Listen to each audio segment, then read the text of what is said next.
റോമാലേഖനം 8-ാം അധ്യായം 10-11 വാക്യങ്ങൾ.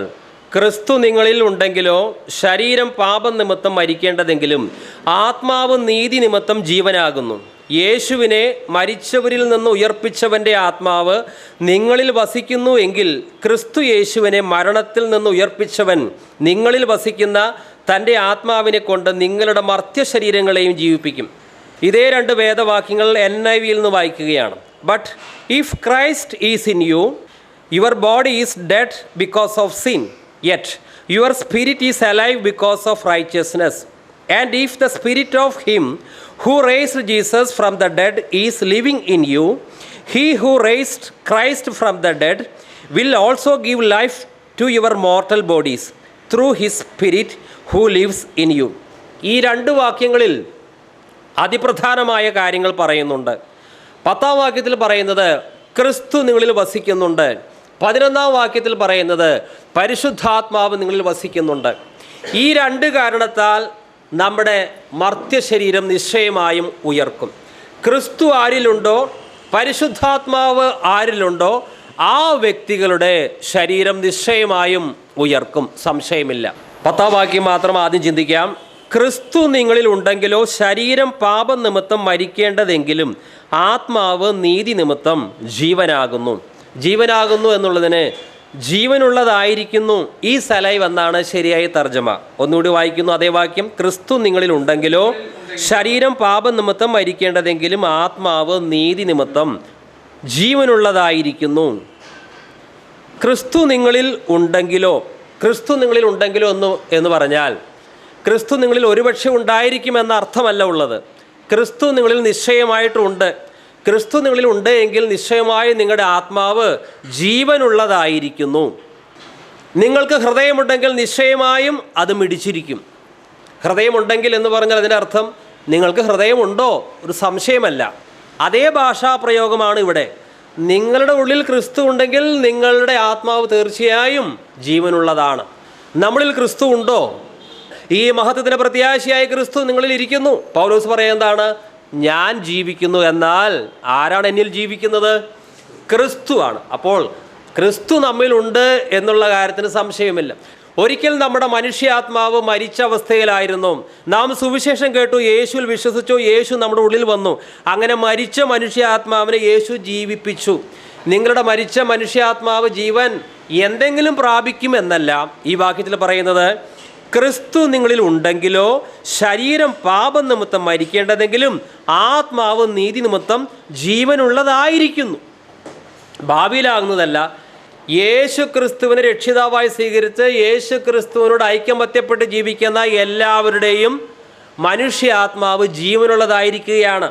അതിക്രമങ്ങളിലും പാപങ്ങളിലും മരിച്ചിരിക്കുന്ന സാധാരണക്കാരായ മനുഷ്യരുടെ മനുഷ്യാത്മാവെല്ലാം മൃതാവസ്ഥയിലാണ്.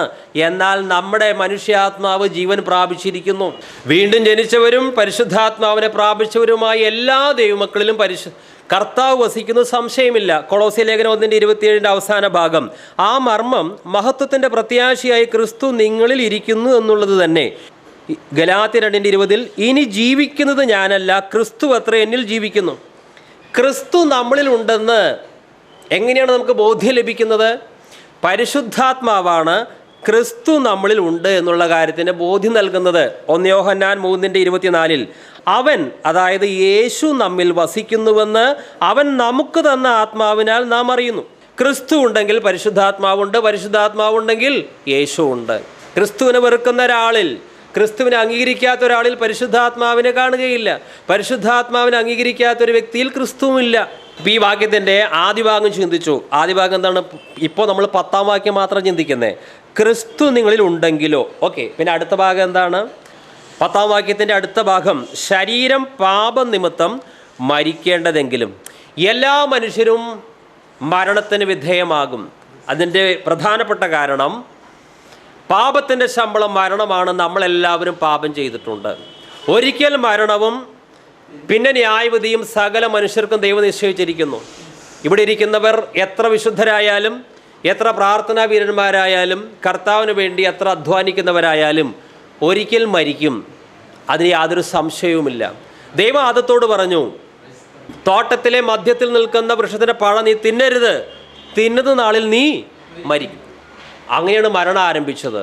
പ്രിയമുള്ളവരെ, നമ്മൾ രക്ഷിക്കപ്പെടുന്നു, പരിശുദ്ധാത്മാവ് വസിക്കുന്നു, ക്രിസ്തു വസിക്കുന്നു. പക്ഷേ നമ്മുടെ ശാരീരിക മരണത്തിൽ നിന്ന് ഇതൊന്നും നമുക്ക് ഒഴിവ് തരുന്നില്ല. ഉൽപ്പത്തി 2:17 എന്നാൽ നന്മതിന്മകളെക്കുറിച്ചുള്ള അറിവിൻ്റെ വൃക്ഷഫലം ഭക്ഷിക്കരുത്, ഭക്ഷിക്കുന്ന നാളിൽ നീ മരിക്കും നിശ്ചയം. എന്നാൽ അവൻ ഭക്ഷിച്ചു, മരണം അവനിൽ വ്യാപരിച്ചു. ദൈവം പിന്നെ അവനോട് പറയുന്നത് ഉൽപ്പത്തി 3:19 നിലത്ത് നിന്ന് നിന്നെ എടുത്തിരിക്കുന്നു, അതിൽ തിരികെ ചേരുവോളം മുഖത്തെ വിയർപ്പോടെ നീ ഉപജീവനം കഴിക്കും, നീ പൊടിയാകുന്നു, പൊടിയിലേക്ക് തന്നെ തിരികെ ചേരും. സാധാരണ മനുഷ്യർ പറയാറുണ്ട്, ഹാർട്ട് അറ്റാക്ക് വരുമ്പോൾ, സുനാമി വരുമ്പോൾ, ക്യാൻസർ വരുമ്പോൾ, വാർദ്ധക്യം വരുമ്പോൾ മനുഷ്യർ മരിക്കാറുണ്ട്.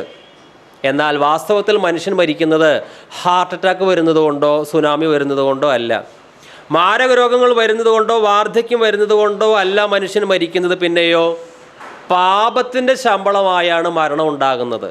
അതുകൊണ്ട് ഏക മനുഷ്യനാൽ പാപവും പാപത്താൽ മരണവും ലോകത്തിൽ കടന്നു. ഇങ്ങനെ എല്ലാവരും പാപം ചെയ്യുകയാൽ മരണം സകല മനുഷ്യരിലും പരന്നിരിക്കുന്നു. എങ്ങനെയാണ് മനുഷ്യനിൽ മരണം പരന്നത്? മാരകവ്യാധികൾ നിമിത്തമല്ല. മാരകവ്യാധികൾ വരാനുള്ള കാരണം എന്താണ്? പാപം നിമിത്തമാണ്. അപകടം എങ്ങനെയാണ് വരുന്നത്? സുനാമി എങ്ങനെയാണ് വരുന്നത്? ഭൂകമ്പങ്ങൾ എങ്ങനെയാണ് വരുന്നത്? യുദ്ധങ്ങൾ എങ്ങനെയാണ് വരുന്നത്? വാർദ്ധക്യം എങ്ങനെയാണ് വരുന്നത്? വരുന്നതിൻ്റെ കാരണം പാപം ഉള്ളത് കൊണ്ടാണ്. പാപം ഉണ്ടായിരുന്നില്ല എങ്കിൽ ഈ രീതിയിലുള്ള പ്രകൃതിക്ഷോഭങ്ങളോ ഭൂകമ്പങ്ങളോ ഒരിക്കലും ഉണ്ടാകുമായിരുന്നില്ല. അതുകൊണ്ട് മരണം വരുന്നത് അപകടം കൊണ്ടല്ല, മരണം വരുന്നത് എന്തുകൊണ്ടാണ്? പാപനിമിത്തം. ഈ വചനം ഇവിടെ പ്രസ്താവിച്ചു കൊണ്ടിരിക്കുമ്പോൾ തന്നെ ലോകത്തിലെ വിവിധ സ്ഥലങ്ങളിൽ ആയിരക്കണക്കിന് ആളുകൾ മരിച്ചുകൊണ്ടിരിക്കുകയാണ്. നമ്മളും ഒരു നാളിൽ മരിക്കും. ഇപ്പോൾ നമുക്ക് ലഭിച്ചിരിക്കുന്നത് ദുർബല ശരീരമാണ്. ഫിലിപ്പി ലേഖനം 3 പറയുന്നത് ഇത് താഴ്ചയുള്ള ശരീരം. ഈ ശരീരവുമായി നമുക്കൊരിക്കലും സ്വർഗത്തിൽ പ്രവേശിക്കാൻ സാധ്യമല്ല. അതുകൊണ്ട് ഈ ദുർബല ശരീരം മരണത്തിന് വിധേയമായേ പറ്റൂ. അതിനുശേഷം ഒരു പുതിയ ശരീരം, തേജസ്കരിക്കപ്പെട്ട ശരീരം ദൈവമക്കൾക്ക് ദൈവം നൽകും. ആ ശരീരത്തിന് മാത്രമേ സ്വർഗത്തിൽ വസിക്കുവാനുള്ള ശേഷിയുള്ളൂ. ഇത് താൽക്കാലികമായൊരു കൂടാരമാണ്. ഇത് പൊളിഞ്ഞു പോയേ പറ്റൂ. ഈ ദുർബല ശരീരത്തിലാണ്, മരണത്തിന് അധീനമായ ഈ ശരീരത്തിലാണ് ഇപ്പോൾ ക്രിസ്തു വസിക്കുന്നത്. ക്ഷയിച്ചു കൊണ്ടിരിക്കുന്ന ഈ ശരീരത്തിലാണ് ഇപ്പോൾ പരിശുദ്ധാത്മാവ് വസിക്കുന്നത്. ഈ ദുർബലമായ ശരീരം കൊണ്ടാണ് നാം ഭൂമിയിൽ ഇപ്പോൾ യേശുവിനെ സേവിക്കേണ്ടതും യേശുവിനെ മഹത്വപ്പെടുത്തേണ്ടതും. ഈ ദുർബലമായ ശരീരത്തിൽ തന്നെയാണ്. ഓരോ സെക്കൻഡും നമ്മുടെ ശരീരം ക്ഷയിച്ചു കൊണ്ടിരിക്കുകയാണ്. അതുകൊണ്ട് അപ്പോസ്തലനായ പൗലോസ് പറയുന്നു, ഞങ്ങളുടെ പുറമേയുള്ള മനുഷ്യൻ ക്ഷയിച്ചു കൊണ്ടിരിക്കുന്നുവെങ്കിലും ഞങ്ങളുടെ അകമേയുള്ളവൻ നാൾക്ക് നാൾ പുതുക്കം പ്രാപിക്കുകയാണ്. അതുകൊണ്ട് ക്ഷീണം വരുന്നു, തളർച്ച വരുന്നു, ഷുഗർ വരുന്നു, പ്രായാധിക്യം, ക്ഷീണം. ഒട്ടും തന്നെ പരിഭ്രാന്തരാകരുത്. പുതിയ ശരീരം ലഭിക്കാൻ പോകുന്നു. 2 കൊരിന്ത്യർ 4:16 അതുകൊണ്ട് ഞങ്ങൾ അധൈര്യപ്പെടാതെ ഞങ്ങളുടെ പുറമേയുള്ള മനുഷ്യൻ ക്ഷയിച്ചു പോകുന്നു എങ്കിലും ഞങ്ങളുടെ അകമേയുള്ളവൻ നാൾക്ക് നാൾ പുതുക്കം പ്രാപിക്കുന്നു. ക്രിസ്തു നിങ്ങളിൽ ഉണ്ടെങ്കിലോ ശരീരം പാപം നിമിത്തം മരിക്കേണ്ടതെങ്കിലും. എന്താണ് പാപം? ലക്ഷ്യം തെറ്റുക എന്നുള്ളതാണ് പാപം എന്ന വാക്കിന് ശരിയായ അർത്ഥം. ലക്ഷ്യത്തിലേക്ക് അമ്പെയ്യുന്നു, അമ്പ് ലക്ഷ്യത്തിൽ കൊണ്ടില്ല, അത് തെന്നിപ്പോയി. ഇതുപോലെ നമ്മുടെ വാക്കുകൾ, പ്രവൃത്തികൾ, ചിന്തകൾ, പെരുമാറ്റമെല്ലാം ഒരു പ്രത്യേക ലക്ഷ്യത്തിൽ കൊള്ളേണ്ടതാണ്. എന്താണ് ആ ലക്ഷ്യം? ഓരോ മനുഷ്യനെയും ദൈവം സൃഷ്ടിച്ചിരിക്കുന്നത് ദൈവത്തിൻ്റെ മഹത്വത്തിന് മാത്രമാണ്. അതുകൊണ്ട് നമ്മുടെ വാക്കുകൾ, പ്രവൃത്തികൾ, ചിന്ത, എല്ലാ കാര്യങ്ങൾ കൊണ്ടും ദൈവത്തിന് മഹത്വം ലഭിക്കണം. എന്നാൽ ദൈവത്തിന് മഹത്വം കൊടുക്കാത്ത വാക്കുകളോ പ്രവൃത്തികളോ ചിന്തകളോ ക്രയവിക്രയങ്ങളോ നമ്മുടെ ജീവിതത്തിൽ വരുമ്പോൾ ആ വാക്കുകളും പ്രവൃത്തികളും നോട്ടവും സംസാരവുമെല്ലാം ലക്ഷ്യം തെറ്റി. അതാണ് പാപം. ദൈവത്തെ മഹത്വപ്പെടുത്തുവാൻ വേണ്ടി മാത്രമുള്ളതാണ് നമ്മുടെ വാക്കുകളും പ്രവൃത്തികളും എല്ലാം. കാരണം ദൈവം നമ്മുടെ ശരീരത്തെ വിലയ്ക്ക് വാങ്ങിയിരിക്കുകയാണ്. നമ്മുടെ ഏതെങ്കിലും വാക്കുകൊണ്ടോ പ്രവൃത്തി കൊണ്ടോ ദൈവനാമത്തിന് മഹത്വം കിട്ടിയിട്ടില്ല എങ്കിൽ അതൊക്കെ ലക്ഷ്യം തെറ്റിയ പ്രവൃത്തികളും വാക്കുകളാണ്. ലക്ഷ്യം തെറ്റിയ പ്രവൃത്തികൾ, വാക്കുകളൊക്കെ പാപമാണ്. അങ്ങനെയാണെങ്കിൽ നമ്മളൊക്കെ എത്രമാത്രം പാപം ചെയ്തിട്ടുണ്ടായിരിക്കും. ഇനി പാപത്തിന് മറ്റൊരു നിർവചനം കൂടിയുണ്ട്. യേശുക്രിസ്തുവിന് ചേരാത്ത, നിരക്കാത്ത എന്തെങ്കിലും വാക്കോ പ്രവൃത്തിയോ വിക്രിയകളോ നമ്മുടെ കയ്യിൽ ഉണ്ടെങ്കിൽ അതൊക്കെ പാപമാണ്. ദൈവനാമോഹത്വത്തിന് ചേരാത്ത വാക്കുകൾ പാപം, യേശു ക്രിസ്തുവിന് ചേരാത്ത വാക്കുകളും പ്രവൃത്തികളും പാപം. ക്രിസ്തു നിങ്ങളിൽ ഉണ്ടെങ്കിലോ ശരീരം പാപനിമിത്തം മരിക്കേണ്ടതെങ്കിലും ആത്മാവ് നീതി നിമിത്തം ജീവനുള്ളതായിരിക്കുന്നു. ആത്മാവ് നീതി നിമിത്തം ജീവനുള്ളതായിരിക്കുന്നു. ഏതാണ് ഈ ആത്മാവ്? എന്താണ് നീതി? ആത്മാവ് നീതി നിമിത്തം ജീവനുള്ളതായിരിക്കുന്നു. എന്താണ് അതിൻ്റെ അർത്ഥം? നാം ഒരു കാലത്ത് അതിക്രമങ്ങളിലും പാപങ്ങളിലും മരിച്ചവരായിരുന്നു. അപ്പോൾ നമ്മുടെ മനുഷ്യാത്മാവ് മരിച്ച അവസ്ഥയിൽ ആയിരുന്നു. എന്നാൽ ജീവിപ്പിക്കുന്നത് ആത്മാവാണ്, പരിശുദ്ധാത്മാവാണ്. നാം സുവിശേഷം വിശ്വസിച്ചപ്പോൾ, കർത്താവ് യേശുവിനെ അംഗീകരിച്ചപ്പോൾ പരിശുദ്ധാത്മാവ് നമ്മിൽ വന്നു. അങ്ങനെ നമ്മുടെ മരിച്ച മനുഷ്യാത്മാവ് ജീവൻ പ്രാപിച്ചു. മാത്രമല്ല, ആത്മാവ് നീതി നിമിത്തം ജീവനുള്ളതായിരിക്കുന്നു എന്ന് പറഞ്ഞാൽ നമ്മുടെ സ്വന്തം നീതി പ്രവൃത്തിയല്ല ഇവിടെ ഉദ്ദേശിക്കുന്നത്. കാരണം മനുഷ്യൻ്റെ എല്ലാ നീതി പ്രവൃത്തികളും കറ പുരണ്ട തുണി പോലെയാണ്. ക്രിസ്തുവിൻ്റെ നീതി പ്രവൃത്തി മാത്രമാണ് പിതാവിന് സ്വീകാര്യമായ സൽപ്രവൃത്തി അഥവാ നീതി പ്രവൃത്തി. നാം ക്രിസ്തുവിനെ അംഗീകരിക്കുമ്പോൾ, രക്ഷിക്കപ്പെടുമ്പോൾ, ക്രിസ്തു തൻ്റെ നീതി വസ്ത്രം നമ്മുടെ മേൽ അണിയിക്കുകയാണ്. ക്രിസ്തു പെർഫെക്റ്റാണ്, ക്രിസ്തു പരിപൂർണനാണ്, സൽപ്രവൃത്തിയിൽ 100% ദൈവത്തെ പ്രസാദിപ്പിച്ചവനാണ്. ആ ക്രിസ്തുവിൻ്റെ നീതിയാണ് ദൈവം നമ്മുടെ മേൽ അണിയിക്കുന്നത്. ഇങ്ങനെ ക്രിസ്തു തൻ്റെ നീതി വസ്ത്രം നമ്മെ ധരിപ്പിക്കുന്നത് കൊണ്ട് നാം ജീവനുള്ളതായിരിക്കുന്നു. അല്ലാതെ നമ്മൾ കർമ്മങ്ങൾ നടത്തിയത് കൊണ്ടോ കൂദാശകളിൽ പങ്കെടുത്തത് കൊണ്ടോ സ്തോത്ര കാഴ്ചയിട്ടത് കൊണ്ടോ ഒരിക്കലും ആത്മാവ് ജീവനുള്ളതാകുവാൻ സാധ്യത ഒരു കാലത്തുണ്ടാകില്ല. യേശുക്രിസ്തുവിൻ്റെ നീതി പിതാവായ ദൈവം നമ്മുടെ നീതിയായി കണക്കിട്ടിരിക്കുന്നത് കൊണ്ട് ഇപ്പോൾ നാം ആത്മീയമായി ജീവനുള്ളതായിരിക്കുന്നു. നമ്മുടെ ശരീരത്തിന് രൂപാന്തരം വന്നിട്ടില്ല. രക്ഷിക്കപ്പെട്ടപ്പോൾ നമ്മുടെ ശരീരത്തിന് യാതൊരു വ്യത്യാസവും വന്നിട്ടില്ല. ഈ ദുർബല ശരീരത്തിന്, മരണത്തിന് അധീനമായി ശരീരത്തിന് ഒരു വ്യത്യാസവും വന്നിട്ടില്ല. പിന്നെ രക്ഷിക്കപ്പെട്ടപ്പോൾ എവിടെയാണ് വ്യത്യാസം വന്നത്? മരിച്ച മനുഷ്യാത്മാവാണ് ജീവൻ പ്രാപിച്ചത്. രക്ഷിക്കപ്പെട്ടാലും നമ്മുടെ മുഖഭാവം മാറുന്നില്ല, നമ്മുടെ ശരീരത്തിന് ഒരുപക്ഷെ പ്രത്യേക ആരോഗ്യം വർദ്ധിക്കുന്നില്ല. വാർദ്ധക്യമുള്ള ഒരാൾ രക്ഷിക്കപ്പെടുമ്പോൾ, 90 വയസ്സുള്ള ഒരാൾ രക്ഷിക്കപ്പെടുമ്പോൾ 10 വയസ്സുള്ള ഒരു കുട്ടിയുടെ ശരീരത്തിലേക്ക് രൂപാന്തരം പ്രാപിക്കുന്നില്ല. പക്ഷേ ശരീരത്തിൻ്റെ വീണ്ടെടുപ്പ് വരാനിരിക്കുന്നേയുള്ളൂ. അത് താഴെ നമ്മൾ പഠിക്കും. റോമാലേഖനം 3-ാം അധ്യായം 22-23 വാക്യങ്ങൾ POC-യിൽ നിന്ന് വായിക്കുന്നു. ഈ ദൈവനീതി വിശ്വസിക്കുന്ന എല്ലാവർക്കും ആരെന്നുള്ള വ്യത്യാസം കൂടാതെ യേശു ക്രിസ്തുവിലുള്ള വിശ്വാസം വഴി ലഭിക്കുന്നതാണ്. എല്ലാവരും പാപം ചെയ്ത് ദൈവമഹത്വത്തിന് അയോഗ്യരായി അവർ അവിടുത്തെ കൃപയാൽ യേശു ക്രിസ്തു വഴിയുള്ള വീണ്ടെടുപ്പിലൂടെ സൗജന്യമായി നീതീകരിക്കപ്പെടുന്നു. റോമാലേഖനം 8-ാം അധ്യായം 11-ാം വാക്യത്തിലേക്ക് പ്രവേശിക്കാം. യേശുവിനെ മരിച്ചവരിൽ നിന്ന് ഉയർപ്പിച്ചവൻ്റെ ആത്മാവ് നിങ്ങളിൽ വസിക്കുന്നുവെങ്കിൽ ക്രിസ്തു യേശുവിനെ മരണത്തിൽ നിന്ന് ഉയർപ്പിച്ചവൻ നിങ്ങളിൽ വസിക്കുന്ന തൻ്റെ ആത്മാവിനെ കൊണ്ട് നിങ്ങളുടെ മർത്യശരീരങ്ങളെയും ജീവിപ്പിക്കും. ഒന്നുകൂടി വാക്യം വായിക്കുന്നു.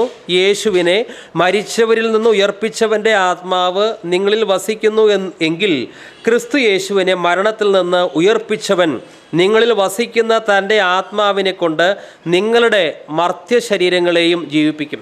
ഈ വാക്യത്തിൻ്റെ തുടക്കത്തിൽ പൗലോസ് പറയുന്നത് യേശുവിനെ മരിച്ചവരിൽ നിന്ന് ഉയർപ്പിച്ചവൻ. യേശു ക്രിസ്തുവിൻ്റെ ഉയർപ്പിനെ കുറിച്ചാണ് പൗലോസ് ഇവിടെ ആദ്യം പരാമർശിക്കുന്നത്. ലോകം കേട്ട ഏറ്റവും വലിയ സദ്വാർത്ത ഇതാണ്. അതൊരു കല്ലറയിൽ നിന്നാണ്, കല്ലറയ്ക്ക് അടുത്ത് നിന്നാണ് ആ സദ്വാർത്ത മുഴങ്ങിയത്. അവൻ ഇവിടെ ഇല്ല, ഉയർത്തെഴുന്നേറ്റു. ഈ കർത്താവായ യേശു ക്രിസ്തു ഉയർത്തെഴുന്നേറ്റിരുന്നില്ലായിരുന്നു എങ്കിൽ ഇന്ന് ദൈവത്തിൻ്റെ വചനം പഠിക്കാൻ നമ്മൾ ആരും ഇവിടെ കാണുകയില്ലായിരുന്നു. കർത്താവായ യേശു ക്രിസ്തു ഉയർത്തെഴുന്നേറ്റിരുന്നില്ല എങ്കിൽ മർക്കോസ്, യോഹന്നാൻ, ലൂക്കോസ്, മത്തായി ഇവരൊന്നും സുവിശേഷങ്ങൾ എഴുതുവാൻ സമയം വൃഥാവാക്കുമായിരുന്നില്ല. കർത്താവായ യേശു ക്രിസ്തു ഉയർത്തെഴുന്നേറ്റിരുന്നില്ലായിരുന്നു എങ്കിൽ ഇത്രമാത്രം പള്ളികൾ, സുവിശേഷ പ്രഭാഷണങ്ങൾ, സുവിശേഷ പ്രവർത്തനങ്ങൾ ഒന്നും ഉണ്ടാകുമായിരുന്നില്ല. ക്രിസ്തു മാർഗത്തിൻ്റെ കേന്ദ്ര ബിന്ദു എന്നുള്ളത് യേശു ക്രിസ്തുവിൻ്റെ ഉയർപ്പാണ്. യേശു ക്രിസ്തുവിൻ്റെ ഉയർപ്പിനെ മാറ്റിവെച്ചാൽ ക്രിസ്തു മാർഗം ഇല്ല. അല്ലെങ്കിൽ ക്രിസ്തു പറഞ്ഞ ഉപദേശങ്ങളൊക്കെ വെറും ഉപദേശങ്ങളായി മാത്രം അവശേഷിക്കും.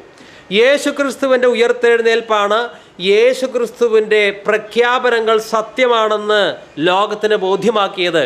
ഞാൻ പുനരുത്ഥാനവും ജീവനുമാണ്, ഞാൻ തന്നെയാണ് വഴിയും സത്യവും ജീവനും, ഞാനാണ് ജീവൻ്റെ അപ്പം, ഞാനാണ് നല്ല ഇടയൻ, ഞാൻ മുഖാന്തരമല്ലാതെ ആരും പിതാവിൻ്റെ സന്നിധിയിൽ പ്രവേശിക്കുകയില്ല, ഞാനാണ് ജീവൻ്റെ അപ്പം.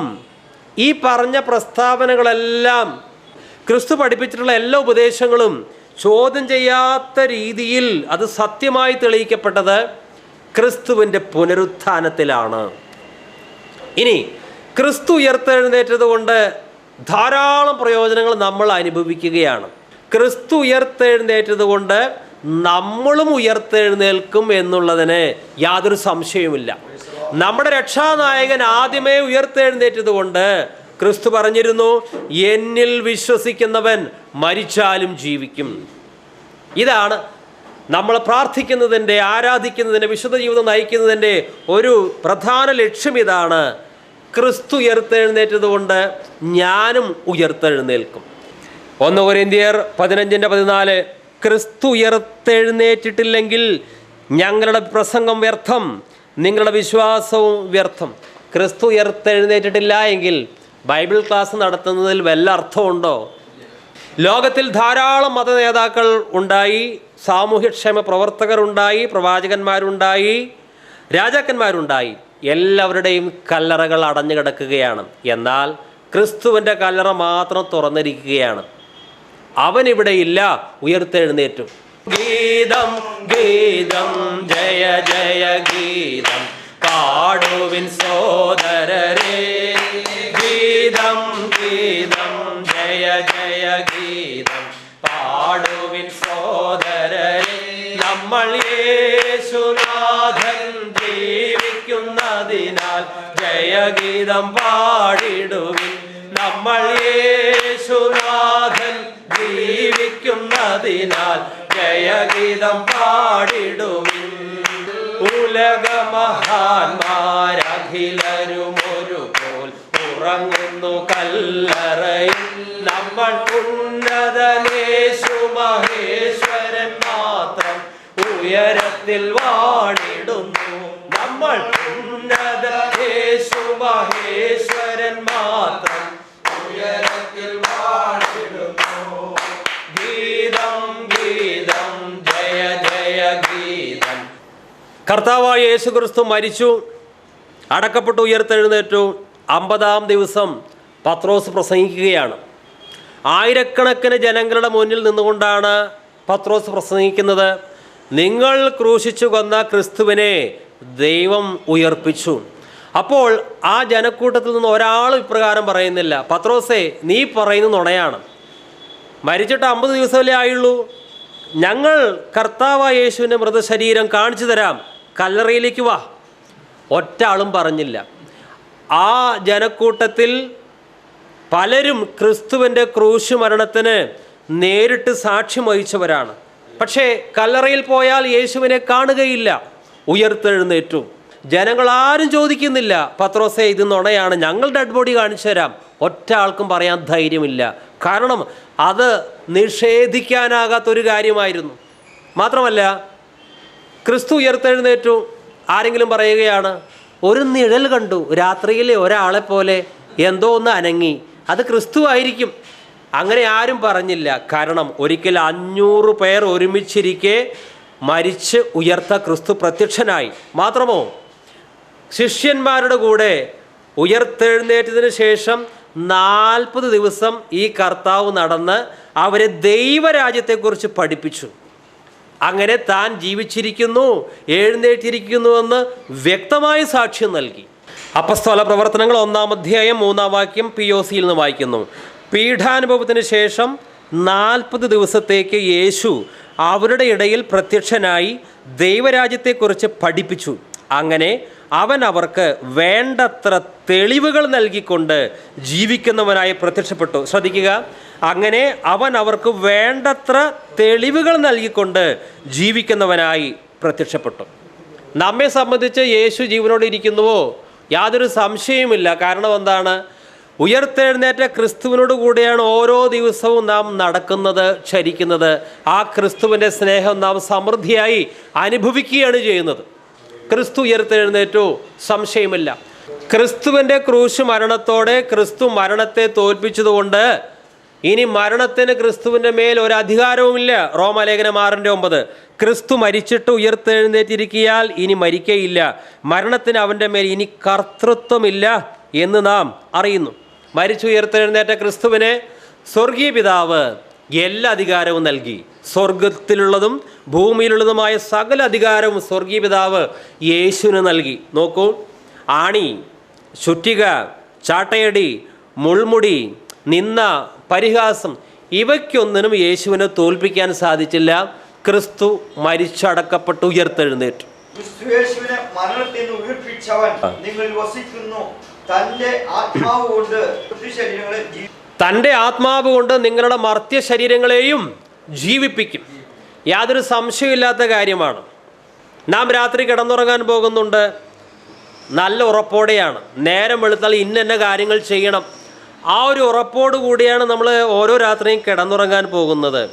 ഇതിനേക്കാൾ ഉറപ്പാണ് ഞാൻ മരിച്ചു കഴിഞ്ഞാൽ പുനരുത്ഥാന ശരീരം പ്രാപിക്കുമെന്നുള്ള കാര്യം.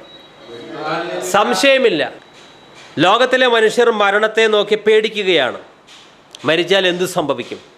എന്നാൽ ദൈവമക്കൾ മരണത്തെ നോക്കി പേടിക്കുകയല്ല. ഹേ മരണമേ, നിൻ്റെ ജയം എവിടെ? നാം മരണത്തെ നോക്കി വെല്ലുവിളിക്കുന്നവരാണ്. കാരണം ക്രിസ്തു മരണത്തെ കീഴടക്കിയവൻ നമ്മുടെ ഉള്ളിൽ വസിക്കുന്നത് കൊണ്ട് മരണത്തിന് നമ്മളെ കീഴടക്കാൻ സാധിക്കുകയില്ല. നമ്മുടെ ശരീരം ദ്രവിച്ചു പോയാലും നാം അതോടെ ഇല്ലാതാകുന്നില്ല. നമ്മുടെ ശരീരം ദ്രവിക്കുന്നത് എന്തിനു വേണ്ടിയാണ്? ഏറ്റവും തേജസ്കരിക്കപ്പെട്ട പൊതുവായ ഉടൽ, ഏറ്റവും തേജസ്കരിക്കപ്പെട്ട ശക്തിയുള്ള, സൗന്ദര്യമുള്ള, പൂർണ്ണതയുള്ള, നിത്യവും നിലനിൽക്കുന്ന മറ്റൊരു ശരീരം പ്രാപിക്കാൻ വേണ്ടി മാത്രമാണ് ഈ താൽക്കാലിക ശരീരം നാം മരണമെന്ന പ്രക്രിയയിലൂടെ ഉപേക്ഷിക്കുന്നത്. അതുകൊണ്ട് നമുക്ക് മരണഭീതിയില്ല. 1 കൊരിന്ത്യർ 15:55. ഹേ മരണമേ, നിന്റെ ജയം എവിടെ? ഹേ മരണമേ, നിന്റെ വിഷമുള്ള എവിടെ? റോമാലേഖനം 8:11 വീണ്ടും വായിക്കുന്നു, യേശുവിനെ മരിച്ചവരിൽ നിന്ന് ഉയർപ്പിച്ചവൻ്റെ ആത്മാവ് നിങ്ങളിൽ വസിക്കുന്നു എങ്കിൽ ക്രിസ്തു യേശുവിനെ മരണത്തിൽ നിന്ന് ഉയർപ്പിച്ചവൻ. അടുത്ത ഭാഗത്തിലേക്ക് പ്രവേശിക്കാം. ക്രിസ്തു യേശുവിനെ മരണത്തിൽ നിന്ന് ഉയർപ്പിച്ചവൻ. ആരാണ് ക്രിസ്തു യേശുവിനെ മരണത്തിൽ നിന്ന് ഉയർപ്പിച്ചവൻ?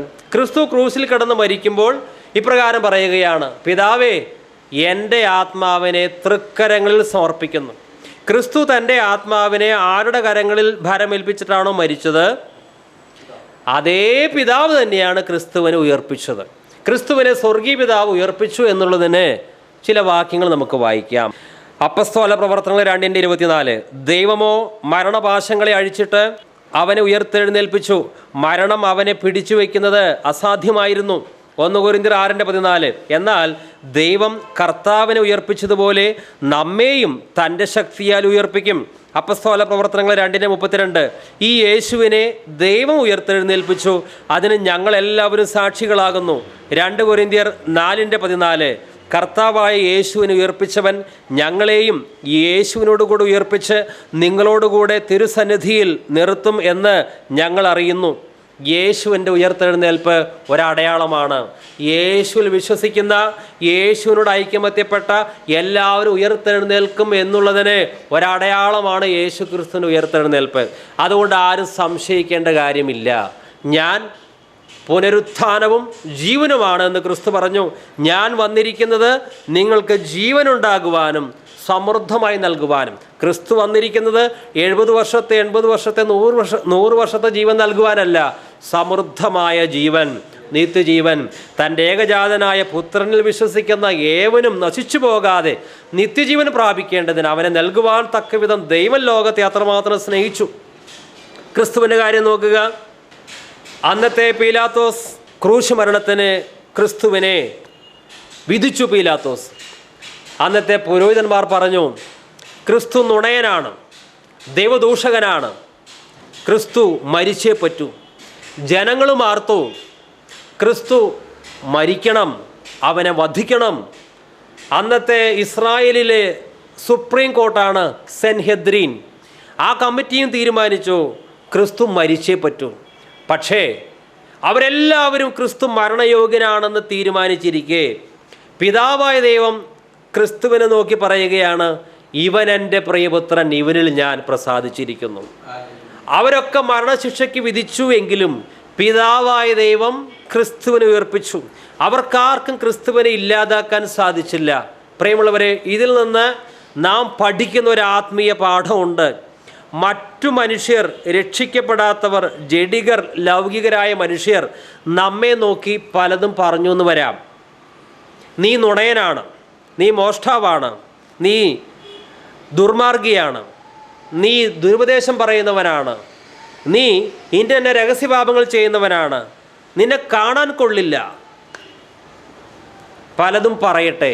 പിതാവായ ദൈവം നമ്മെ നോക്കി ഇങ്ങനെ പറഞ്ഞാൽ മതി, ഇവൻ എൻ്റെ പ്രിയപുത്രൻ, ഇവനിൽ ഞാൻ പ്രസാദിച്ചിരിക്കുന്നു.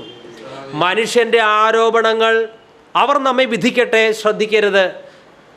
കർത്താവായ യേശുവിനെ പ്രസാദിപ്പിക്കുന്ന ഒരു ജീവിതമാണോ ഞാൻ ഇപ്പോൾ നയിച്ചുകൊണ്ടിരിക്കുന്നത്? അതാണ് മുഖ്യം. അങ്ങനെയെങ്കിൽ 1000 നാവുകൾ നമുക്കെതിരെ വിധി പ്രഖ്യാപിച്ചാലും ആ വിധികളൊക്കെ അസാധുവാക്കി ദൈവം മാറ്റും. അതുകൊണ്ട് മനുഷ്യൻ്റെ അഭിപ്രായങ്ങൾക്കല്ല പ്രസക്തി, ദൈവത്തിന് നമ്മെക്കുറിച്ച് എന്ത് പറയാനുണ്ട്? നഥാനിയേൽ സാക്ഷാൽ ഇസ്രായേലിൻ, ഇവനിൽ കാപഠ്യമില്ല. നഥാനിയേലിനെ കുറിച്ച് മറ്റു മനുഷ്യർ എന്തൊക്കെ അഭിപ്രായം പറഞ്ഞാൽ, അവൻ ദുഷ്ടനാണ്, മോഷ്ടാവാണ് എന്നൊക്കെ പറഞ്ഞാലും ആ അഭിപ്രായങ്ങൾക്ക് വല്ല വിലയുണ്ടോ? ഇല്ല. 8:11 യേശുവിനെ മരിച്ചവരിൽ നിന്ന് ഉയർപ്പിച്ചവൻ്റെ ആത്മാവ് നിങ്ങളിൽ വസിക്കുന്നുവെങ്കിൽ, ഈ ആത്മാവ് ഏതാണ്? അതെ, ഇത് മനുഷ്യാത്മാവല്ല. ഇവിടെ ഉദ്ദേശിക്കുന്ന ആത്മാവ് പരിശുദ്ധാത്മാവാണ്. പരിശുദ്ധാത്മാവ് ആരാണ്? പരിശുദ്ധാത്മാവ് വെള്ളത്തിന്മീതെ പരിവർത്തിച്ചു. അതേ പരിശുദ്ധാത്മാവാണ് വിശ്വാസികളായ നമ്മുടെ ഉള്ളത്. അതേ പരിശുദ്ധാത്മാവാണ് പ്രവാചകന്മാർക്ക് പ്രവചിക്കാൻ ശക്തി നൽകിയത്, ദാവീദിന് ഭരിക്കാൻ ശക്തി നൽകിയത്, മത്തായി, മർക്കോസ് ഇവർക്കൊക്കെ വചനം എഴുതുവാൻ, സുവിശേഷം എഴുതുവാൻ ശക്തി നൽകിയത്. പ്രിയമുള്ളവരെ, നമ്മളിൽ വസിക്കുന്ന പരിശുദ്ധാത്മാവിൻ്റെ പ്രത്യേകത എന്താണ്? പെന്തക്കോസ്ത് നാളിൽ പരിശുദ്ധാത്മാവ് വന്നു, ശിഷ്യന്മാർ അന്യഭാഷയിൽ സംസാരിച്ചു. ക്രിസ്തുവിന് ശിഷ്യർക്ക് അന്യഭാഷയിൽ സംസാരിക്കുവാൻ ശക്തി നൽകിയ അതേ പരിശുദ്ധാത്മാവാണ് നമ്മിൽ വസിക്കുന്നത്. സുവിശേഷങ്ങൾ, ലേഖനങ്ങൾ എഴുതുവാൻ ദൈവഭൃത്യന്മാരെ മർക്കോസിനെയും ലൂക്കോസിനെയും പൗലോസിനെയും ശക്തിപ്പെടുത്തിയ അതേ പരിശുദ്ധാത്മാവാണ് നമ്മിൽ വസിക്കുന്നത്. ക്രിസ്തുവിനെ മരിച്ചവരിൽ നിന്ന് ഉയർപ്പിച്ച അതേ പരിശുദ്ധാത്മാവാണ് നമ്മിൽ വസിക്കുന്നത്. അങ്ങനെയാണെങ്കിൽ നമ്മൾ നിസ്സാരക്കാരാണോ? അപ്പോൾ പിന്നെ പണമില്ലെങ്കിൽ വല്ല കുഴപ്പമുണ്ടോ? സൗന്ദര്യം ഇല്ലെങ്കിൽ വല്ല കുഴപ്പമുണ്ടോ? ഇവിടെ എഴുതിയിരിക്കുക, ശ്രദ്ധിക്കുക. യേശുവിനെ മരിച്ചവരിൽ നിന്ന് ഉയർപ്പിച്ചവൻ, യേശുവിനെ മരിച്ചവരിൽ നിന്ന് ഉയർപ്പിച്ചിരിക്കുന്നു എന്ന് പറയുമ്പോൾ താഴെ പറയുന്നത്, നിങ്ങളിൽ വസിക്കുന്ന തൻ്റെ ആത്മാവിനെ കൊണ്ട് നിങ്ങളുടെ മർത്യ ശരീരങ്ങളെയും ജീവിപ്പിക്കും. നമ്മുടെ മർത്യ ശരീരങ്ങളെ ജീവിപ്പിക്കുമെന്ന് പറയുമ്പോൾ യേശുവിൻ്റെ ശരീരത്തെ ഉയർപ്പിച്ചു എന്നാണ് പറഞ്ഞിരിക്കുന്നത്. എന്താ അങ്ങനെ പറയാൻ കാരണം ഇതാണ്. ക്രിസ്തു മരിച്ചപ്പോൾ ക്രിസ്തുവിൻ്റെ ശരീരം ജീർണിച്ചില്ല. ഉറങ്ങുന്ന ഒരുവൻ ഉറക്കത്തിൽ നിന്ന് എഴുന്നേൽക്കുന്നത് പോലെ ക്രിസ്തു ഉയർത്തെഴുന്നേറ്റു. പക്ഷേ നമ്മൾ മരിച്ചാൽ എന്താണ് സംഭവിക്കുക? നമ്മുടെ ശരീരം ആ നിമിഷം തന്നെ ജീർണിക്കാൻ തുടങ്ങും. വർഷങ്ങൾ കഴിഞ്ഞാൽ നമ്മുടെ ശരീരം പൊടിയിൽ ലയിച്ചിട്ടുണ്ടാകും. പിന്നെ നമ്മെ ഉയർപ്പിക്കണമെങ്കിൽ ഒരു പുതിയ സൃഷ്ടികർമ്മം അവിടെ ആവശ്യമാണ്. അതുകൊണ്ടാണ് നിങ്ങളുടെ മർത്യ ശരീരങ്ങളെ ജീവിപ്പിക്കുക എന്ന് പറയുന്നത്. അപ്പസ്തോല പ്രവർത്തനങ്ങൾ 2:31 പിയോസിയിൽ നിന്ന്, അവൻ്റെ ശരീരം ജീർണിക്കാനിടയായതുമില്ല എന്ന് ക്രിസ്തുവിൻ്റെ പുനരുത്ഥാനത്തെ മുൻകൂട്ടി ദർശിച്ചുകൊണ്ട് അവൻ പറഞ്ഞു. എന്നാൽ നാം മരിക്കുമ്പോൾ നമ്മുടെ ശരീരം ജീർണിക്കുന്നു, വർഷങ്ങൾ കഴിയുമ്പോൾ പൊടിയാകുന്നു. അതുകൊണ്ട് നമ്മെ ജീവിപ്പിക്കുന്നു, ഒരു പുതിയ സൃഷ്ടികർമ്മം നടത്തി നമ്മെ ജീവിപ്പിക്കും. റോമാലേഖനം 6-ാം അധ്യായത്തിൽ പൗലോസ് ചോദിച്ചു, അയ്യോ ഞാൻ അരിഷ്ടനായ മനുഷ്യൻ, ഈ മരണത്തിന് അധീനമായ ഈ ശരീരത്തിൽ നിന്ന് എന്നെ ആര് വിടുവിക്കും? ആ ചോദ്യത്തിൻ്റെ ഉത്തരമാണ് റോമാലേഖനം 8:11. ക്രിസ്തുവും പരിശുദ്ധാത്മാവുമാണ് നമ്മെ മരണത്തിൻ്റെ പിടിയിൽ നിന്ന് വിടുവിക്കുന്നത്. റോമ 7:24, അയ്യോ ഞാൻ അരിഷ്ടനായ മനുഷ്യൻ, ഈ മരണത്തിന് അധീനമായ ശരീരത്തിൽ നിന്ന് എന്നെ ആർ വിടുവിക്കും? ആ ചോദ്യത്തിൻ്റെ ഉത്തരമാണ് റോമ 8:11. നിങ്ങളുടെ മർത്യ ശരീരങ്ങളെയും ജീവിപ്പിക്കും. യേശു ക്രിസ്തുവിനെ മരിച്ചവരുടെ ഇടയിൽ നിന്ന് ഉയർപ്പിച്ചവൻ്റെ ആത്മാവ് നിങ്ങളുടെ മർത്യ ശരീരങ്ങളെയും ജീവിപ്പിക്കും. പൗലോസിനൊരു കാര്യം അറിയാം. പൗലോസ് മർത്യ ശരീരത്തിൽ, ജീർണതയുള്ള ശരീരത്തിൽ ബന്ധിതനായിരുന്നു. ഇതിൽ നിന്ന് എനിക്ക് എങ്ങനെ പുറത്തു കിടക്കാൻ സാധിക്കും? കാരണം ഈ മൺകൂടാരത്തിൻ്റെ ഉള്ളിലാണ് താൻ. എന്നെ ഇതിൽ നിന്ന് ആര് വിടുവിക്കും? ന്യായപ്രമാണം പാലിച്ചു നോക്കി, ഒരു രക്ഷയുമില്ല. ന്യായപ്രമാണത്തിന് പൗലോസിനെ ഈ മർത്യ ശരീരത്തിൽ നിന്ന് വിടുവിക്കാനുള്ള ശേഷി ഉണ്ടായിരുന്നില്ല. പക്ഷേ ക്രിസ്തുവിൽ ആശ്രയിച്ചപ്പോൾ പരിശുദ്ധാത്മാവിനെ തനിക്ക് ലഭിച്ചു. കർത്താവായ യേശു ക്രിസ്തു ലാസറിൻ്റെ കല്ലറയിൽ വന്നു നിൽക്കുകയാണ്. ലാസർ മരിച്ചിട്ട് 4 ദിവസമായി. ലാസറെ പുറത്തു വരിക എന്ന് കൽപ്പിച്ചപ്പോൾ മരിച്ച ലാസർ പുറത്തു വന്നു. കാരണം മരിച്ചവനെ ഉയർപ്പിക്കുവാൻ യേശുവിന് ശക്തിയുണ്ട്. പക്ഷേ കല്ലറയിൽ നിന്ന് പുറത്തു വന്ന ലാസർ ഏത് ശരീരമാണ് ധരിച്ചത്? തേജസ്കരിക്കപ്പെട്ട ശരീരമാണോ? അല്ല. കല്ലറയിൽ നിന്ന് ജീവൻ പ്രാപിച്ചു വന്ന ലാസറിന് ലഭിച്ചത് വീണ്ടും പഴയ പോലുള്ള ജീർണിക്കുന്ന ശരീരമാണ്. ചില വർഷങ്ങൾ കഴിഞ്ഞപ്പോൾ വീണ്ടും ലാസർ മരിച്ചു. എന്നാൽ ദൈവമക്കളായ നമുക്ക് ലഭിക്കാൻ പോകുന്നത് തേജസ്കരിക്കപ്പെട്ട ശരീരമാണ്. മരണത്തിന് അധീനമായ ശരീരമല്ല. ആ ശരീരം ധരിച്ചുകൊണ്ട്, ക്രിസ്തു തരുന്ന പുനരുത്ഥാന ശരീരം ധരിച്ചുകൊണ്ട് നമ്മൾ ഒരിക്കലും പറയുകയില്ല, ഈ മരണത്തിന് അധീനമായ ശരീരത്തിൽ നിന്ന് എന്നെ ആര് വിടുവിക്കുമെന്ന്. കാരണം തേജസ്കരിക്കപ്പെട്ട ശരീരത്തിലാണ് യഥാർത്ഥത്തിൽ ദൈവമക്കൾ വസിക്കേണ്ടത്. ഇപ്പോഴിത് കൂടാരം, മരണത്തിന് അധീനമായ ഈ ശരീരം എന്ന് പറയുന്നത് ഒരു ഷർട്ട് പോലെയാണ്. അല്പം കഴിഞ്ഞാൽ അത് പഴയതാകും, അത് ഉപേക്ഷിക്കും. അതുകൊണ്ട് തന്നെ ഇപ്പോൾ നമ്മുടെ ശരീരത്തിലെ ഈ മർത്യ ശരീരത്തിലെ വൈകല്യങ്ങൾക്ക് പ്രാധാന്യം കൊടുക്കാതെ ഒരു നാളിൽ ഞാൻ തേജസ്കരിക്കപ്പെട്ട നിത്യമായൊരു ശരീരം ധരിക്കും, അതിനെ സ്വപ്നം കാണണം. അല്ലാതെ ഈ ഷുഗർ എത്ര കാലമായി തുടങ്ങിയിട്ട് ഇത് എന്നെയും കൊണ്ട് പോകുമെന്നാണ് തോന്നുന്നത്. ഇപ്പോൾ നമ്മുടെ ശരീരത്തിന് പല രോഗങ്ങൾ, പ്രയാസങ്ങളൊക്കെ ഉണ്ടായിരിക്കാം. ഇത് മരണത്തിന് അധീനമാണ്, ഇത് ക്ഷയിച്ചുകൊണ്ടിരിക്കുകയാണ്. പക്ഷേ അത് ക്ഷയിക്കട്ടെ, ഒരു യഥാർത്ഥ ശരീരം നമുക്ക് ലഭിക്കും. വാട്ടമില്ലാത്ത, നാശമില്ലാത്ത ഒരു ശരീരം. അതിനെക്കുറിച്ച് ധ്യാനിക്കാറുണ്ടോ? നമ്മൾ പലപ്പോഴും നമ്മുടെ ഈ മരണത്തിന് അധീനമായ ശരീരത്തിൽ വരുന്ന രോഗങ്ങൾ, ക്ഷീണങ്ങൾ, ഇതിൻ്റെ വൈകാരിക അനുഭവങ്ങൾ, ഇതിനൊക്കെയാണ് കൂടുതൽ പ്രാധാന്യം കൊടുക്കുന്നത്. ഇത് അല്പകാലത്തേക്ക് മാത്രമുള്ളതാണ്. യഥാർത്ഥത്തിലുള്ളത് വന്നിട്ടില്ല, വരാനിരിക്കുന്നേയുള്ളൂ. യേശു വന്നത് എന്തിനു വേണ്ടി? യേശു പറഞ്ഞു, ഞാൻ വന്നിരിക്കുന്നത് നിങ്ങൾക്ക് ജീവൻ ഉണ്ടാകുവാൻ, അത് സമൃദ്ധമായി നൽകുവാനുമാണ്.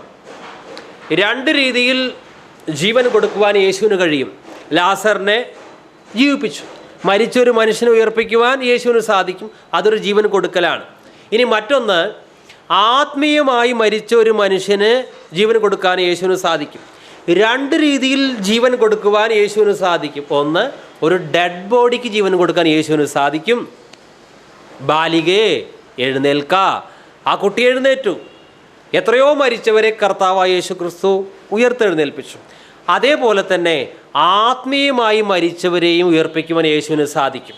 ഇനി നിങ്ങളോടൊരു ചോദ്യം, ശാരീരികമായി മരിച്ച ഒരു വ്യക്തിയെ ഉയർപ്പിക്കാനാണോ ബുദ്ധിമുട്ട്? ആത്മീയമായി മരിച്ച ഒരു വ്യക്തിയെ ഉയർപ്പിക്കാനാണോ ബുദ്ധിമുട്ട്? എന്തുകൊണ്ട്? ആത്മീയമായി മരിച്ചവരെ ജീവിപ്പിക്കാനാണ് കുറച്ച് ബുദ്ധിമുട്ട്. കാരണം പറയാം. ലാസർ മരിച്ചു.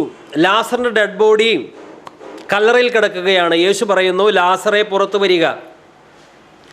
ലാസറിൻ്റെ ഡെഡ് ബോഡിക്ക് യേശുവിനെതിരെ മത്സരിക്കാനുള്ള ശേഷിയില്ല, അനുസരിച്ചേ പറ്റൂ. അതുകൊണ്ട് ലാസർ ഇതാ എഴുന്നേറ്റ് വരികയാണ്. എന്നാൽ ഇന്ന് ലോകത്തിൽ ശാരീരിക ജീവനുണ്ടെങ്കിലും ആത്മീയമായി മരിച്ച ധാരാളം പേരുണ്ട്. അവരോട് യേശു പറയുകയാണ്, ഞാൻ വന്നിരിക്കുന്നത് നിങ്ങൾക്ക് ജീവൻ നൽകുവാനാണ്. നിങ്ങൾക്ക് ആത്മീയ ജീവൻ നൽകുവാൻ എനിക്ക് മാത്രമേ കഴിയൂ. നിങ്ങൾ എൻ്റെ അരികിലേക്ക് വരണം. അപ്പോൾ അവർ എന്താണ് പറയുന്നത്? ഞങ്ങൾക്ക് മനസ്സില്ല, ഞങ്ങൾക്ക് ഞങ്ങളുടേതായ കാര്യങ്ങളുണ്ട്, ഞങ്ങൾ ലോകത്തിൻ്റെ വഴിയിലൂടെ പോകട്ടെ. അതുകൊണ്ട് അവർക്ക് ജീവൻ പ്രാപിക്കാൻ സാധിക്കുന്നില്ല. എന്നാൽ മരിച്ച ലാസർ ഒരിക്കലും ക്രിസ്തുവിനെതിരെ മത്സരിക്കുകയില്ല ഡെഡ് ബോഡി. അനേകരെ ഇന്നും കർത്താവ് വിളിക്കുകയാണ്. ആത്മീയമായി മരിച്ചവർക്ക് ജീവൻ നൽകുവാൻ ക്രിസ്തു അവരെ പല രീതിയിൽ വിളിക്കുകയാണ്. പല സന്ദേശങ്ങളിലൂടെ, സുവിശേഷ പ്രവർത്തനങ്ങളിലൂടെ ഞാൻ നിങ്ങൾക്ക് ജീവൻ തരാം, നിങ്ങൾക്ക് ജീവൻ കൊടുക്കുവാൻ എനിക്ക് മാത്രമേ കഴിയൂ എന്ന് അവരോട് പറയുമ്പോൾ അവർ പറയുന്നത് ഞങ്ങൾക്കിത് വേണ്ട. എന്നാൽ ചുരുക്കം പേർ യേശു പറയുമ്പോൾ ഞങ്ങൾക്ക് ആത്മീയ ജീവൻ വേണം എന്ന് സമ്മതിച്ച് ക്രിസ്തുവിനെ അംഗീകരിക്കുന്നു. അങ്ങനെ ക്രിസ്തുവിനോട് യെസ് പറഞ്ഞ ചുരുക്കം പേരിൽ കുറച്ച് പേരാണ് ഇവിടെ ഇരുന്ന് ഈ വചനം കേൾക്കുന്നത്. അതുകൊണ്ട് നമുക്ക് കർത്താവിനെ സ്തുതിക്കാം. ജീവന്റെ ഉറവിടം ക്രിസ്തുവത്രേ, നാവിനാൽ അവനെ നാം ഘോഷിക്കാം. അവനത്രേ എൻ പാപഹരൻ, തൻ ജീവനാൽ എന്നെയും വീണ്ടെടുത്തു. അതിക്രമങ്ങളാലും പാപങ്ങളാലും നാം ഒരിക്കൽ ആത്മീയമായി മരിച്ചവരായിരുന്നു. എന്നാൽ സുവിശേഷം കേട്ട് വിശ്വസിച്ചു. പരിശുദ്ധാത്മാവ് നമ്മുടെ മരിച്ച മനുഷ്യാത്മാവിനെ ജീവിപ്പിച്ചു. നാം ഇപ്പോൾ പുതുജീവൻ പ്രാപിച്ചവരാണ്. രക്ഷിക്കപ്പെട്ട ഉടനെ തന്നെ മരിച്ച മനുഷ്യാത്മാവ് ജീവൻ പ്രാപിച്ചു. നമ്മുടെ ആത്മാവ് ജീവൻ പ്രാപിച്ചു കഴിഞ്ഞു. ഇനി നമ്മൾ മരിക്കും. ആരാണ് ആദ്യം പോവുക നമുക്ക് അറിഞ്ഞുകൂടാ. നാം മരിച്ചാൽ നമ്മുടെ ശരീരം ദ്രവിക്കും. വർഷങ്ങൾ കഴിഞ്ഞാൽ നമ്മുടെ ഈ മർത്യശരീരം മണ്ണോട് മണ്ണായി ചേരും. അങ്ങനെ മണ്ണോട് മണ്ണായ ആ ശരീരത്തെ ഉയർപ്പിക്കുന്നതും യേശുവും പരിശുദ്ധാത്മാവുമാണ്. ഒരിക്കൽ നാം ആത്മീയമായി മരിച്ചു, പാപം ചെയ്ത് ആത്മീയമായി മരിച്ചു കിടന്നപ്പോൾ നമ്മെ ഉയർപ്പിച്ചത് ആരാണോ അവർ തന്നെയാണ് നമ്മുടെ ഈ മർത്യ ശരീരത്തെ ഉയർപ്പിക്കുന്നത്. ഒരു കാര്യം ശ്രദ്ധിക്കുക, നമുക്ക് വീണ്ടും ജനനം തന്നവർ ആരാണോ അവർ തന്നെയാണ് പുനരുത്ഥാനവും തരുന്നത്. ഒന്നുകൂടി പറയാം, വീണ്ടും ജനനം തന്നവർ തന്നെയാണ് പുനരുത്ഥാനവും തരുന്നത്. പരിശുദ്ധാത്മാവ് നമുക്ക് വീണ്ടും ജനനം തന്നു. ഈ വാക്യത്തിൽ വായിക്കുന്നത് യേശു ക്രിസ്തുവിനെ ഉയർപ്പിച്ചവൻ്റെ ആത്മാവ് നിങ്ങളിൽ വസിക്കുന്നുവെങ്കിൽ നിങ്ങളുടെ മർത്യ ശരീരങ്ങളെയും ജീവിപ്പിക്കും. വീണ്ടും ജനനം തരുന്നത് പരിശുദ്ധാത്മാവ്, പുനരുത്ഥാനം തരുന്നതും പരിശുദ്ധാത്മാവ്. എല്ലാവരും നേറ്റു പറയാം, സ്നേഹവാനായ കർത്താവേ, ഒരിക്കൽ ഞാൻ പാപം നിമിത്തം ആത്മീയമായി മരിച്ചവനായിരുന്നു. എന്നാൽ പരിശുദ്ധാത്മാവ് എന്നിൽ വന്നു, എന്നെ ആത്മീയമായി ജീവനുള്ളതാക്കി. ഞാൻ വീണ്ടും ജനനം പ്രാപിച്ചു. അല്പം വർഷങ്ങൾ കഴിഞ്ഞാൽ, ദിവസങ്ങൾ കഴിഞ്ഞാൽ എൻ്റെ ശരീരം മരിക്കും. എൻ്റെ ദ്രവിച്ച ശരീരത്തെ ഉയർപ്പിക്കുന്നത്, പുനരുത്ഥാനം തരുന്നത് പരിശുദ്ധാത്മാവ് തന്നെ.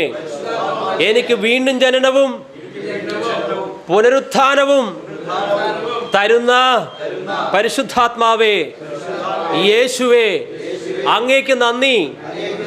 Hallelujah, praise the Lord. ദൈവം നമ്മളിൽ ഒരു പ്രവൃത്തി ആരംഭിച്ചിട്ടുണ്ടെങ്കിൽ അതിനെ പൂർത്തീകരിക്കും.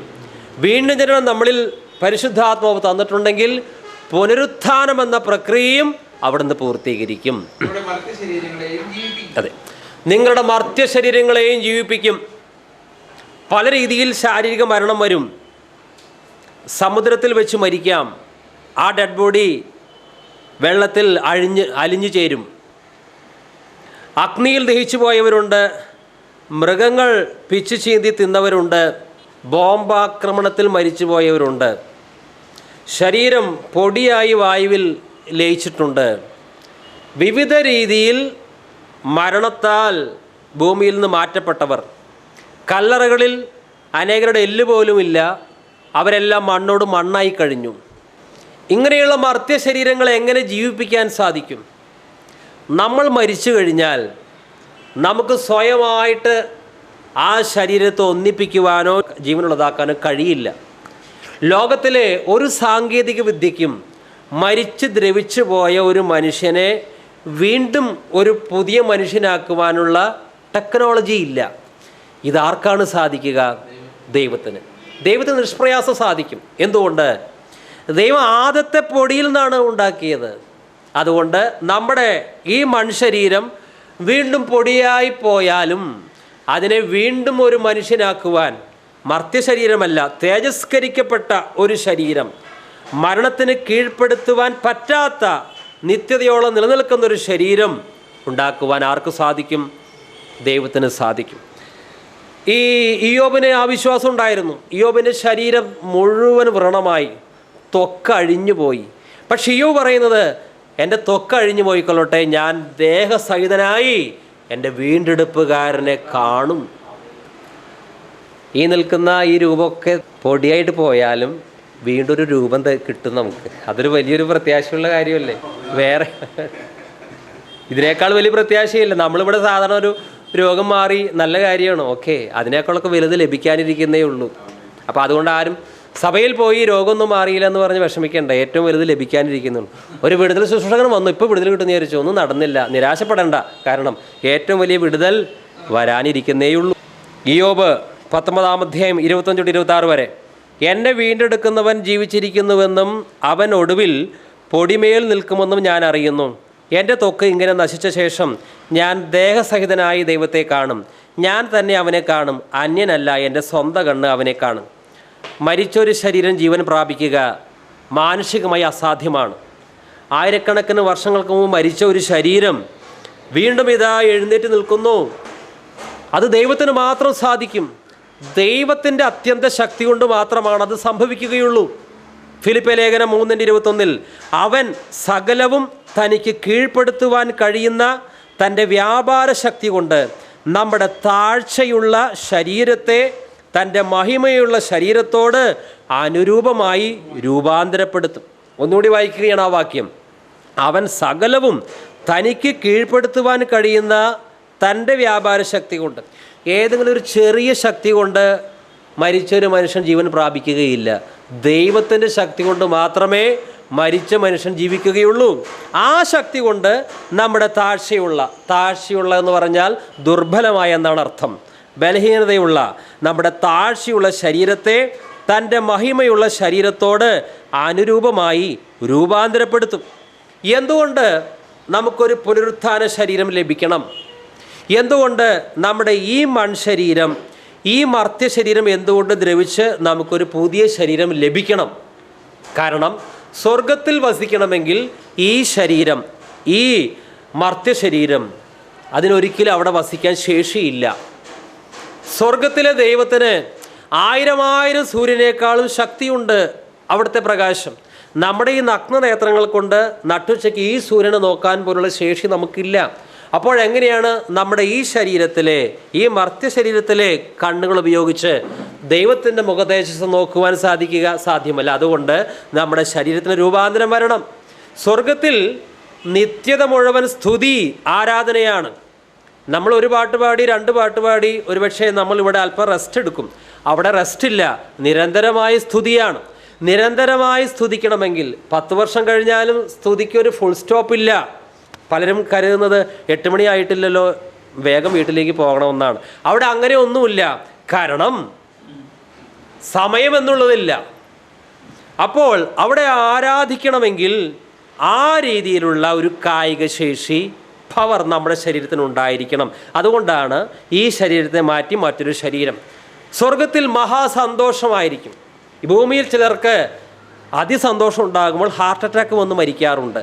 എന്നാൽ സ്വർഗത്തിലെ സന്തോഷം ഉൾക്കൊള്ളുവാൻ ഈ മൺകൂടാരത്തിന് ശേഷിയില്ലാത്തത് കൊണ്ട് ആ സ്വർഗീയ സന്തോഷത്തെ വഹിക്കുവാൻ കെൽപ്പുള്ള ഒരു പൊതു ശരീരം ആവശ്യമാണ്. അതുകൊണ്ട് എന്തായാലും നമ്മുടെ മൺശരീരം, ഈ മൺമയമായ ശരീരം പൊടിയിലേക്ക് പോകണം. എന്നിട്ട് പുതിയ ശരീരം പ്രാപിച്ചേ പറ്റൂ. ഈ ദുർബല ശരീരം 70 വർഷം ഏറെയായാൽ 100 വർഷം. പക്ഷെ നമ്മളൊരു ഇതേ അവസ്ഥയിൽ, ഈ ബലഹീനത, ഇടയ്ക്ക് രോഗം, പനി, ക്ഷീണം, തളർച്ച, ഇങ്ങനെ ഒരു ശരീരം 1000 വർഷം ജീവിക്കുകയാണെങ്കിൽ നമ്മൾ പറയും, അയ്യോ ഇതിൽ ജീവിക്കണ്ട കേട്ടോ. അപ്പോൾ അതുകൊണ്ട് ദൈവം അതിനൊക്കെ ഒരു പരിധി വന്നിരിക്കുകയാണ്. എന്നാൽ പുതുശരീരം നമുക്ക് ലഭിച്ചാൽ അതിൽ വസിക്കുക സന്തോഷമാണ്. 1000 അല്ല, 1000 കോടി വർഷം കഴിഞ്ഞാലും ആ ശരീരത്തിൽ നാം വസിക്കുക സന്തോഷമാണ്.